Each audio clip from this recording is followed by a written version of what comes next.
Hi guys, இன்றைக்கி என்ன வீடியோன்னு பார்த்தீங்கன்னா அடுப்பாங்கிற ஒரு மினி விலாக் தான் பார்க்க போகிறீங்க. சாதம், அப்புறம் பொரியல் வந்து முட்டைகோஸ் பொரியல், வெண்டைக்காய் பொரியல். இன்றைக்கி சமையல் இது தான், வெண்டைக்காய் பொரியல். அப்புறம் காலை டிஃபன் வந்து என்னென்னு பார்த்தீங்கன்னா உருளைக்கிழங்கு குருமா வச்சுருந்தேன், ஆப்பம் காலையில்.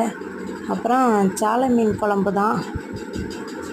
சாலை தேங்காய் அரைச்சி ஊற்றி மண் சட்டியில் தான் வெளியே விறகடுப்பில் தான் வச்சேன்.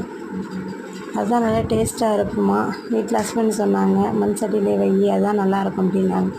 உங்களுக்கு நான் எத்தனை பேருக்கு மண் சட்டியில் சாப்பிட்ருக்கேன், வச்சு சமைச்சு சாப்பிட்டா எப்படி இருக்கும், பிடிக்குன்னு சொல்லி மறக்காமல் கமெண்டில் சொல்லுங்கள். நம்ம சேனலில் புதுசாக யாராவது பார்த்தீங்கன்னா மறக்காமல் சப்ஸ்கிரைப் பண்ணிவிடுங்க, அதோட லைக் பண்ணிவிடுங்க, எல்லோரும் ஷேர் பண்ணுங்கள். பாய், அடுத்த வீடியோவில் பார்க்கலாம். பாய்.